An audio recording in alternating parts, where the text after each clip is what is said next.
ഈശോയെ നന്ദി, ഈശോയെ സ്തോത്രം.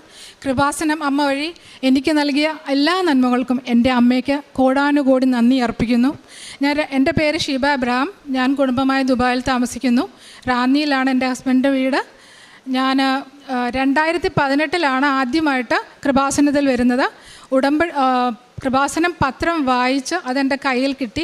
അന്നേരം എനിക്കുണ്ടായ മാനസിക സന്തോഷം, എൻ്റെ ഡിപ്രഷൻ എന്നിവയിൽ നിന്നെല്ലാം എനിക്ക് ലഭിച്ച മോചനത്തിന് നന്ദി പറയാൻ വേണ്ടി ഞാൻ ഇവിടെ വന്നു. ഉടമ്പടി എടുത്തു, അച്ഛനെ കണ്ടു, അച്ഛൻ സാക്ഷ്യം പറയാൻ പറഞ്ഞു. അന്ന് ഞാൻ സാക്ഷ്യം പറഞ്ഞു. 2 വർഷം കൂടുമ്പോഴാണ് ഞങ്ങൾ വരുന്നത്. 2020 കോവിഡ് സമയത്ത് വരാൻ പറ്റിയില്ല. 2022 വന്നു. അന്ന് എൻ്റെ ബ്രദറ് കിടപ്പ് രോഗിയായിരുന്നു. അദ്ദേഹത്തിന് കോവിഡ് ബാധിച്ച് മരണപ്പെട്ടു. ആ സമയത്ത് വീണ്ടും എനിക്കിവിടെ വരാൻ വന്നില്ല. ഞാൻ തിരിച്ചുപോയി. ഇപ്പോഴാണ് വരുന്നത്. ഞാൻ ഉടമ്പടി എടുത്ത് എല്ലാ പ്രാർത്ഥനകളും നിബന്ധനപ്രകാരം നടത്തി. എങ്കിലും ബലഹീനയും പാപിയായ ഞാൻ പലപ്പോഴും അത് എല്ലാ സമയത്തും കൃത്യമായി ഉടമ്പടി അനുസരിച്ചിരുന്നോ എന്നെനിക്ക് ഇപ്പോൾ സംശയമുണ്ട്. ഞാൻ അങ്ങനെ എൻ്റെ പ്രാർത്ഥനാ ജീവിതവും ബൈബിൾ ജീവിതവുമായിട്ട് അങ്ങനെ മുന്നോട്ട് പോകുമ്പോൾ 2023 ഒക്ടോബർ അവസാനം എനിക്ക് എൻ്റെ ഇടത്തെ കണ്ണിന് വേദന അനുഭവപ്പെട്ടു. പിറ്റേ ദിവസം എനിക്ക് കണ്ണ് തുറക്കാൻ പറ്റിയില്ല. റെഡ്നെസ് ഉണ്ട്, വെളിച്ചത്ത് വരാൻ പറ്റിയില്ല, ലൈറ്റിൻ്റെ വെട്ടത്തിലും വരാൻ പറ്റില്ല, സൺലൈറ്റിലും വരാൻ പറ്റത്തില്ല. വീട്ടിലെ ഇരുട്ട് മുറിയിലാണ്, ഈ വെളിച്ചമില്ലാത്തടത്ത് കഴിയണം. കണ്ണുവേദന എല്ലാം ഉണ്ട്, കണ്ണിന് നീര്. അങ്ങനെ ഡോക്ടറിനെ കണ്ടു. 2 ദിവസം കഴിഞ്ഞപ്പോൾ വീണ്ടും അടുത്ത കണ്ണിനായി. അങ്ങനെ ഡോക്ടറിൻ്റെ ഒക്കെ ചെന്നപ്പോൾ സെയിം അനുഭവം ഉണ്ടായി. ഡോക്ടർ എനിക്ക് ഉവിയൈറ്റിസ് എന്ന് പറയുന്ന ഓട്ടോഇമ്മ്യൂൺ ഡിസീസിൻ്റെ ഒരു സിംറ്റം ആണെന്ന് പറഞ്ഞു. അങ്ങനെ ഡോക്ടർ എനിക്ക് മരുന്ന് കണ്ണിലൊഴിക്കാൻ ഒരാഴ്ചത്തെ മരുന്ന് തന്നു. ഒരാഴ്ച കഴിഞ്ഞ് ഒരു മാറ്റവും ഉണ്ടായില്ല. എൻ്റെ അവസ്ഥ അതേ രീതിയിൽ തന്നെ തുടർന്നു. ഞാൻ കണ്ണുനീരോട് മാതാവിനോട് പ്രാർത്ഥിച്ചു. പിന്നീട് എനിക്ക് സ്റ്റീറോയിഡ് മരുന്ന് കണ്ണിലൊഴിക്കാൻ തന്നു 1 മാസത്തേക്ക്. ഒരാഴ്ച കഴിഞ്ഞ് ഒരു കുറവും വന്നില്ല. അപ്പോൾ എന്നോട് ഓറലി സ്റ്റീറോയിഡ് മരുന്ന് എടുക്കാൻ തന്നു. അതും 1 മാസം കഴിച്ചു. അങ്ങനെ വീണ്ടും ഒക്ടോബർ നവംബർ കഴിഞ്ഞു. ഡിസംബർ ആദ്യത്തെ ആഴ്ച ഡോക്ടറിനൊക്കെ ചെന്നപ്പോൾ പറഞ്ഞു, ഇത് മാറില്ല, ഇതിന് ഇമ്മ്യൂണോ സപ്രസൻ മരുന്ന് തന്നെ എടുക്കണമെന്ന് പറഞ്ഞു. ഡോക്ടർ എനിക്ക് പ്രിസ്ക്രൈബ് ചെയ്തു. ഞാൻ പറഞ്ഞു, ഞാൻ ഈ മരുന്ന് കഴിക്കില്ല, എൻ്റെ ഡോക്ടർ വേറെയാണ്, എനിക്ക് ഒരാഴ്ചത്തെ സമയം തരണം എന്ന് ഞാൻ പറഞ്ഞു. ഞാനൊരു സെക്കൻഡ് ഒപ്പീനിയന് വേണ്ടി 4 ഡോക്ടർമാരെ കണ്ടു. എല്ലാവരും ഒരേ അതാണ് പറഞ്ഞത്, മരുന്നാണ് പറഞ്ഞത്. വീണ്ടും ഞാൻ 5ാമതൊരു ലണ്ടനിൽ വന്ന് ഡോക്ടറെ കാണാൻ എനിക്കൊരു അവസരം ലഭിച്ചു. ഡോക്ടറിനോട് ഞാൻ പറഞ്ഞു, ഡോക്ടർ എനിക്ക് ഒരാഴ്ചത്തെ സമയം വേണം, അതിനുശേഷം ഞാൻ തീരുമാനിക്കാം ഇമ്മ്യൂണോ സപ്രസൻ്റ് എടുക്കണോ വേണ്ടയോ എന്ന് പറഞ്ഞു. ഡോക്ടർ പറഞ്ഞു ഓക്കെ, എനിക്ക് പ്രാർത്ഥിക്കാൻ വേണ്ടിയാണെന്ന് ഡോക്ടറോട് പറഞ്ഞു. അങ്ങനെ എനിക്ക് ഡോക്ടർ സമയം തന്നു. ഞാൻ 1-ാം തീയതി മുതൽ ഉപവാസം എടുത്ത് ഉടമ്പടി പ്രാർത്ഥന പൂർണ്ണ വിശ്വാസത്തോടെ കണ്ണുനീരോടെ വിശ്വാസ പ്രമാണം ചൊല്ലി ഉടമ്പടി തൈലം കണ്ണിൽ പുരട്ടി പ്രാർത്ഥിച്ചു. അതൊരു വല്ലാത്ത ഒരു അനുഭവം. 40 ദിവസം ഞാൻ കണ്ണുനീരിൽ കൂടെ കടന്നുപോയി. എന്നെ കൊണ്ട് ഒന്നും ചെയ്യാൻ പറ്റില്ല, ഒരു മൂലക്കിരിക്കണം, കണ്ണ് തുറക്കാൻ പറ്റില്ല, ആരാലും ഒരിടത്തും പോകാൻ പറ്റില്ല, അടുക്കളയിൽ കയറാൻ പറ്റില്ല, ഒന്നും ഉണ്ടാക്കാൻ പറ്റില്ല. അങ്ങനെയുള്ള ഒരു അവസ്ഥ. അതെൻ്റെ ദൈവത്തെ ഞാനും തമ്മിൽ ബന്ധിപ്പിക്കാൻ എൻ്റെ അമ്മ എന്നോട് ചെയ്ത ഒരു ഇതായി ഞാൻ കണക്കാക്കുന്നു. അങ്ങനെ ഡിസംബർ 1-ാം തീയതി മുതൽ ഞാൻ എൻ്റെ ഉപവാസവും പ്രാർത്ഥനയും ആരംഭിച്ചു. 1-ാം തീയതി ഞാൻ കരഞ്ഞ് മാതാവിനോട് പറഞ്ഞു, 7 ദിവസം മാതാവേ, 7ാമത്തെ ദിവസം എനിക്ക് ഈ മരുന്നെടുക്കാതെ എൻ്റെ കണ്ണ് തുറക്കാൻ എന്നെ അനുവദിക്കണമേ എന്ന് ഞാൻ കരഞ്ഞ് പ്രാർത്ഥിച്ചു. എല്ലാവരും എൻ്റെ കൂടെ പ്രാർത്ഥിച്ചു. എൻ്റെ സഹോദരിമാർ യൂട്യൂബിൽ ലൈവിലും അവരുടെ ഉടമ്പടിയിലും എല്ലാം എനിക്ക് വേണ്ടി പ്രാർത്ഥിച്ചു. എല്ലാവരും അനേകരുടെ പ്രാർത്ഥന എനിക്കുണ്ടായി. അങ്ങനെ 7ാമത്തെ ദിവസം രാവിലെ ഞാൻ എഴുന്നേറ്റ സമയത്ത് മാതാവിനോട് ഞാൻ പറഞ്ഞു, ഇന്ന് 7-ാം തീയതിയാണ്, ഇന്ന് അമ്മ എനിക്ക് എൻ്റെ കണ്ണിൻ്റെ പൂർണ്ണ സൗഖ്യം തരും എന്നെനിക്ക് ഉറപ്പുണ്ട്. ഞാൻ എൻ്റെ ഉപവാസം തുടങ്ങുന്നു, പ്രാർത്ഥന തുടങ്ങുന്നു, വിശ്വാസ പ്രമാണം ചൊല്ലി പ്രാർത്ഥന ചൊല്ലി കണ്ണിൽ ഉടമ്പടി തൈലം പ്രാർത്ഥിച്ച് ഞാൻ ഇരുന്നു. 12 മണി കഴിഞ്ഞു, 1 മണി കഴിഞ്ഞു. ഞാൻ മാതാവിനോട് പറഞ്ഞു, ഞാൻ 2 മണിയായി, എൻ്റെ കണ്ണ് തുറക്കാൻ പോവുകയാണെന്ന് പറഞ്ഞു. ഇനി ഞാൻ മരുന്ന് ഉപയോഗിക്കില്ല എന്ന് ഞാൻ പറഞ്ഞു. കണ്ണുനീരോടെ ഞാൻ പ്രാർത്ഥിച്ചു. അത്ഭുതമെന്ന് പറയട്ടെ, 2 മണിക്ക് ഞാൻ എൻ്റെ കണ്ണ് തുറന്നു.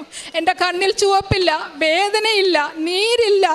എൻ്റെ കണ്ണെനിക്ക് പടിയതിലും നന്നായി കാഴ്ചയോടെ എനിക്ക് കാണാൻ പറ്റി. ഞാൻ എൻ്റെ മാതാവിന് നന്ദി പറഞ്ഞു. മുട്ടും മടക്കി ഞാൻ എൻ്റെ മാതാവിന് നന്ദി പറഞ്ഞു. ഞാൻ അവിടെ എൻ്റെ മാതാവിനെ എൻ്റെ കണ്ണിന് മുമ്പിൽ, ഇനി നിനക്ക് ഒരു കുഴപ്പമില്ല, നീ ഒരു മരുന്നും ഉപയോഗിക്കണ്ട എന്ന് എൻ്റെ മാതാവ് എന്നോട് ആവർത്തിച്ച് പറഞ്ഞു.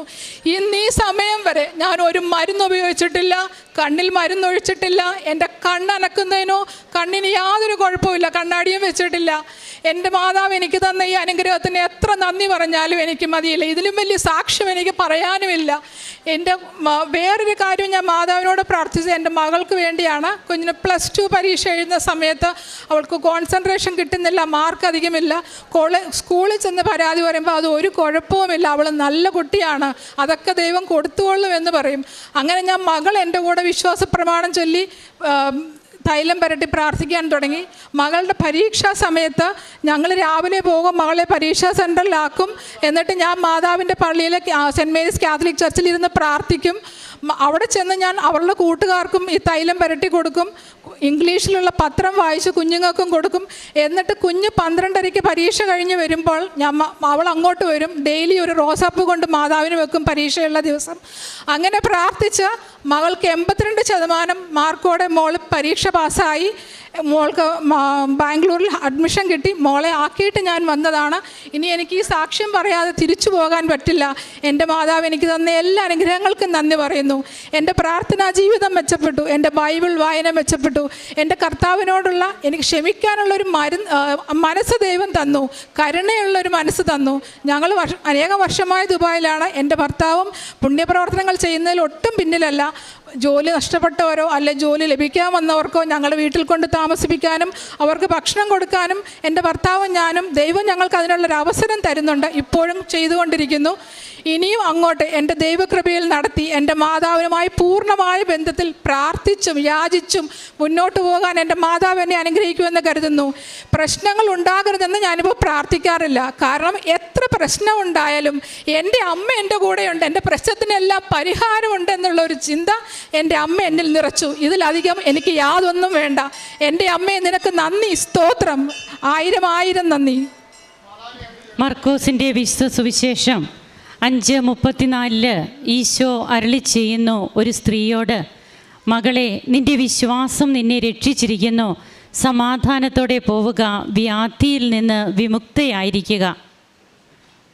രക്തസ്രാവക്കാരി സ്ത്രീയെ 12 വർഷമായിട്ട് അവൾ അനുഭവിച്ചു കൊണ്ടിരുന്ന ആ ഒരു തീരാവ്യാധി, അതിൽ നിന്നാണ് സൗഖ്യം കൊടുത്തിട്ട്, അതെങ്ങനെയാണ് സൗഖ്യം കൊടുക്കുക? അവൾ ഈശോയെ കാണാൻ വേണ്ടിയിട്ട് പെട്ടെന്ന് മുമ്പിലേക്കൊന്നും ചെല്ലുന്നൊന്നുമില്ല.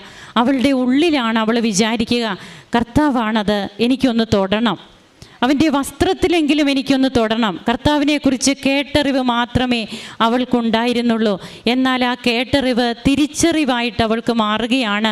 ആ തിരിച്ചറിവാണ് കർത്താവിൻ്റെ വസ്ത്രത്തിലെങ്കിലും ഒന്ന് തൊട്ടാൽ മതി എന്ന് അവൾ ചിന്തിക്കുവാൻ കാരണം. അവളുടെ ഉള്ളിലുള്ള ആ ഒരു ചിന്തയ്ക്കാണ്, ആ ഒരു ഈശോയോടുള്ള ആ ഒരു സംസാരം, ഉള്ളിൽ അവൾ സംസാരിക്കുകയാണ്, എനിക്ക് എൻ്റെ കർത്താവിനെ തൊടണം, എൻ്റെ കർത്താവാണത്.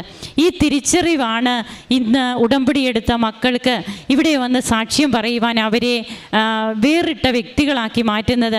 തൻ്റെ അസുഖം യുവൈറ്റിസ് എന്ന രോഗം, അത് ഓട്ടോ ഇമ്മ്യൂണോ ഡിസീസസിൻ്റെ ഒരു വകഭേദമായിട്ട് തന്നെ ഈ മകൾക്ക് വരുന്നതാണ് അല്ലേ?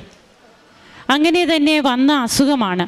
അപ്പോൾ ആ അസുഖം വന്നത്, അത് പെട്ടെന്ന് അങ്ങനെ വന്നു. മകൾക്ക് ഉണ്ടായിരുന്ന അസ്വസ്ഥതകൾ താൻ എത്രമാത്രം 40 ദിവസം എന്നാണ് പറയുക. തനിക്ക് വെളിച്ചമേ കാണാൻ പാടില്ല, കണ്ണ് തുറക്കാൻ പാടില്ല, മൊത്തം റെഡിഷ്, കാഴ്ചയില്ല. അപ്പോൾ ഈ ഒരു അവസ്ഥയിൽ നിന്ന് ഇനി ഞാൻ മറ്റു മരുന്നുകൾ ഉപയോഗിക്കില്ല, എന്നെ എൻ്റെ അമ്മ സുഖപ്പെടുത്തണം. ഡിസംബർ 7-ാം തീയതി അമ്മയ്ക്ക് കൊടുക്കുകയാണ്. അമ്മ സ്വർഗത്തിൽ നിന്ന് കൃപാസന അൾത്താരയിൽ ജീവനോടെ പ്രത്യക്ഷപ്പെട്ട ദിവസമാണത്. അപ്പോൾ ഈ മകള് അന്ന് അങ്ങനെ തന്നെ ഇരുന്നു, എനിക്ക് വേറെ ഇനി മരുന്ന് വേണ്ട, ഇനി ഞാൻ മരുന്ന് കഴിക്കില്ല. അങ്ങനെ ആ 2 മണിക്ക് ശേഷം ഈ മകള് കണ്ണ് തുറന്നു എന്നാണ് പറയുക. തുറക്കുമ്പോൾ കണ്ണിൽ, അതിനു മുൻപ് ഉടമ്പടി തൈലം ഉപയോഗിച്ച് പ്രാർത്ഥിക്കുന്നു, വിശുദ്ധ വസ്തുക്കൾ ഉപയോഗിക്കുന്നു, നേർച്ച വസ്തുക്കൾ. അപ്പോൾ തുറന്നു കഴിയുമ്പോൾ കണ്ണിന് റെഡ്നെസ് ഇല്ല, കാണാം, വെളിച്ചം പ്രശ്നമല്ല, അന്ന് തൊട്ട് ഇന്ന് വരെ യാതൊരു കുഴപ്പവും തനിക്കില്ല എന്ന് പറയുന്നു. തൻ്റെ മരുന്നുകൾ പാടെ മാറ്റുകയാണ്. ഈ ഒരു വ്യക്തമായ ഈ ഒരു ബോധ്യം അതിന് താൻ അമ്മയോട് കടപ്പെട്ടിരിക്കുന്നു. ഇന്ന് ഒരാഴ്ച ഈ മകൾ ഇവിടെ വന്ന് നിൽക്കുകയാണ്. താൻ UAE നിന്ന് വന്നതിന് ശേഷം ഉടമ്പടി എടുത്തു.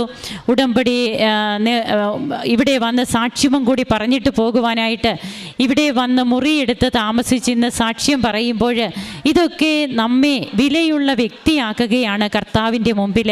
അതുകൊണ്ടാണ് ഇത് സാക്ഷ്യം പറയുവാനും പറഞ്ഞിട്ട് പോയാൽ മതി എന്നുള്ള തീരുമാനത്തിലെത്തുവാനും ഒക്കെ കഴിയുക.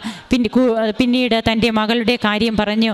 ഇന്ന് ആ മകൾക്കും പഠന നിലവാരത്തിലൊക്കെ വ്യത്യാസം വന്നു. മകൾക്ക് പഠിക്കുന്നതിന് കൂടുതൽ ഉന്മേഷം തോന്നുന്നു. അങ്ങനെയൊക്കെ പറഞ്ഞ് തൻ്റെ അനുഭവ സാക്ഷ്യം നമ്മുടെ മുമ്പിൽ പങ്കുവെക്കുമ്പോൾ നമുക്കും കരങ്ങളടിച്ച് ദൈവത്തെ മഹത്വപ്പെടുത്താം, ആരാധിക്കാം.